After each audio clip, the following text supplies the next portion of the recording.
camping, it's important to remember to be prepared. Make sure you bring a lantern. Make sure you have batteries for your lantern. And also make sure you bring a big ass knife.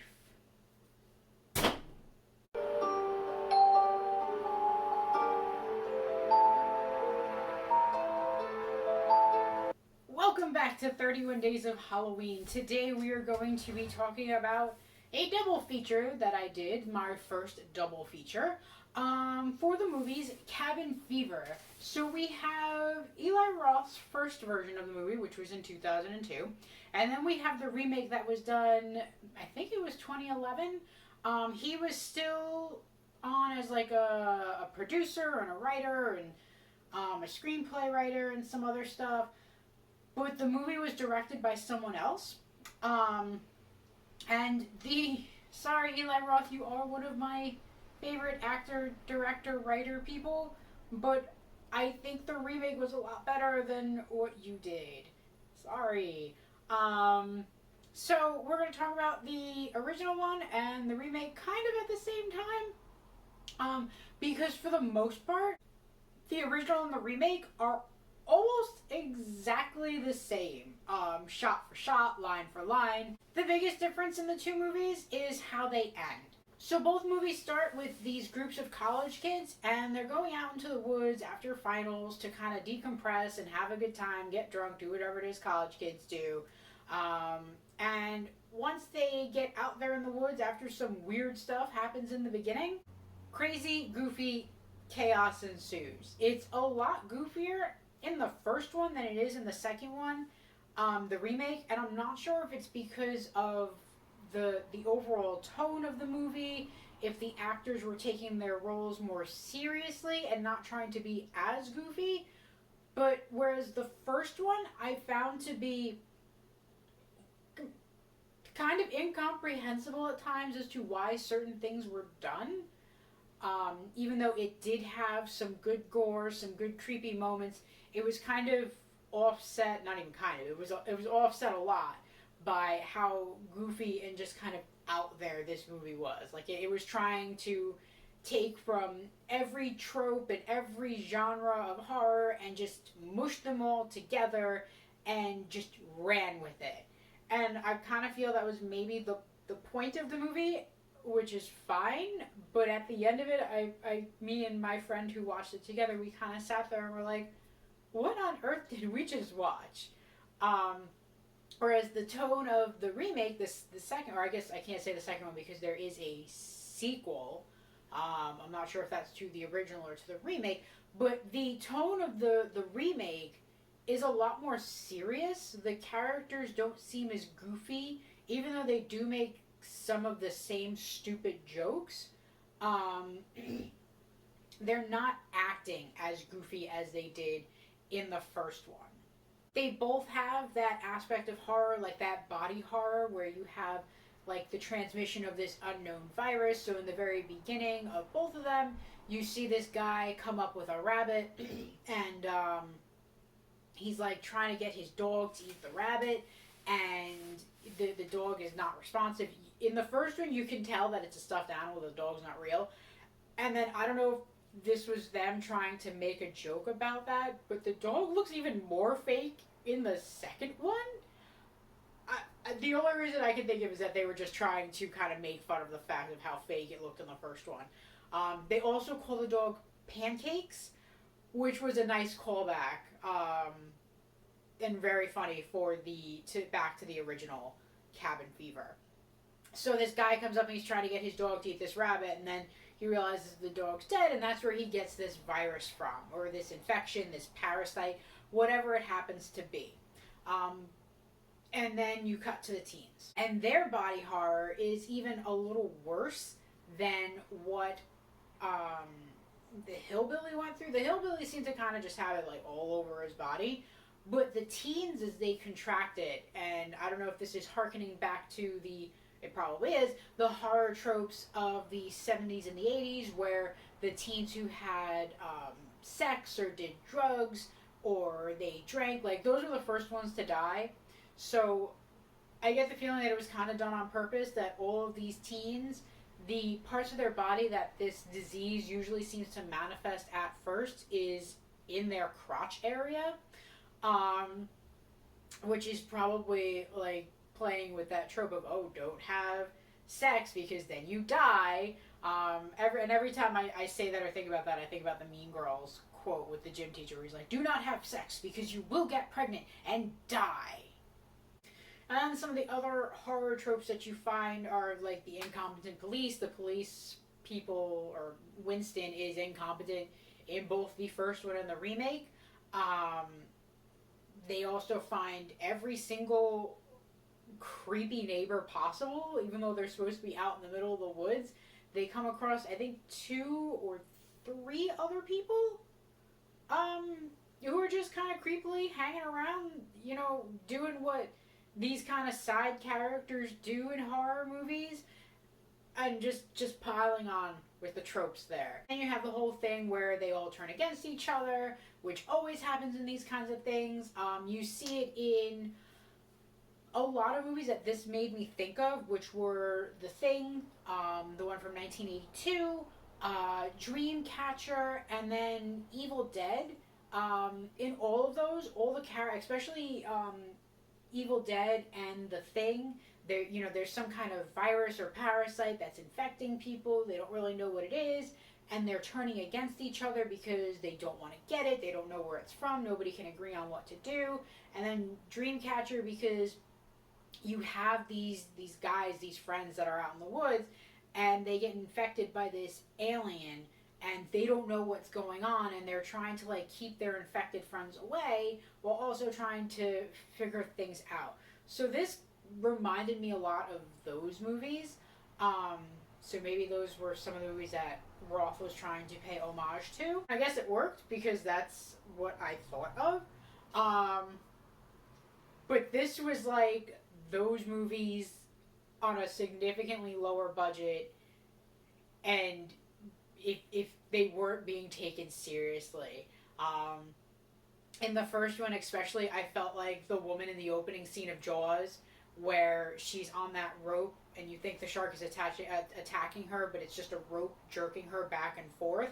And it's like, 1 minute we're funny, then it's gory, then we're over here with the cops, and then it's gory again, and then we're back over here where we're making jokes about setting someone on fire. So it's a lot to kind of process and go through in the first one, whereas the second one kind of kept the tone a lot more even though there were a lot of the same jokes, because like I said, the first like half to 3/4 of the movie is essentially the same exact thing as the first one. And when I started watching it, I was like, great, I've already seen this. I'm going to watch another terrible movie. But I actually wound up liking the second one a lot better. Possibly because of the tone, the more evenness of the tone, the more seriousness of it. There were still some parts where it was like so extra. The first movie has like 2 sex scenes, and this one also has 2 sex scenes. But damn. Like, I know there was some issue in the first one with one of the actresses not wanting to show her butt, so then Eli Roth and her got into a fight, and then it was agreed that she'd show like exactly 1 inch of her butt. And it was almost like Eli Roth and the director, and I don't know who made these decisions, but they're like, alright, we didn't get enough nudity in the first one, we are going all out with the nudity this time. Butts and boobs and butts and butts, and just wow. Like, I wasn't expecting all of that, but fine, I guess. It was kind of nice that they fixed one of the scenes between Paul and Karen. So in the first movie, the scene where Paul first finds out that Karen has this infection or this skin disease or whatever, it's really rather rapey. It made, even though I knew like what the whole point of it was, that he was going to find out, oh, she's got this disease, the whole time I was more uncomfortable with how rapey he was being towards her than concerned with the fact that she has this disease. It was nice that in the remake, the whole thing was consensual, and, they found out that way. So thank you guys for fixing that, because the first one of that scene was really not good. One of the things that I really didn't like in the second one, and this is a personal pet peeve for me, but it always freaking gets me, is when people get guns wrong. Um, so in the first one, you had like a I forget what kind of gun it is, but it almost looks like an M1, not a Garand, the M1A short version, like the tanker version. And then in this one, he's got an AR-15. Fine, upgrade it. We are however many years, 10 years later, an AR-15 is probably what someone like this is going to have, especially if he's grown up playing Call of Duty like he supposedly has, or like he says he did in the movie. But then he goes on to be just so incredibly stupid with the gun, which I get it, it's a horror movie. And then it goes on to the AR-15 is somehow fully automatic. Civilians can't get fully automatic guns, like at all. You can't pay for one. You can't buy one. They are just not available. There's no way he would have had this gun, and it frustrates me when I see these things, because it just perpetuates these myths against guns and gun owners. And I just wish people in Hollywood would be a little bit more responsible with this stuff, considering how much they tend to try and dictate our lives in general. And that's it. I'm going to stop there about my displeasure with how guns were handled in this movie. And we're going to move on to the ratings. I hadn't planned on watching the second one, so I'm not sure what the ratings were for that one. But the original Cabin Fever did not get great reviews from the critics. So on IMDb, it's like a 5.6. The critics gave it a 62 on Rotten Tomatoes. And then it really tanks with general viewership with 44%, which I thought was kind of weird, because I thought this might be a movie that people in general would have liked, and that the critics really would have hated. But apparently it was reversed this time. I gave the original movie a 5, a 5.5, and so did my friend.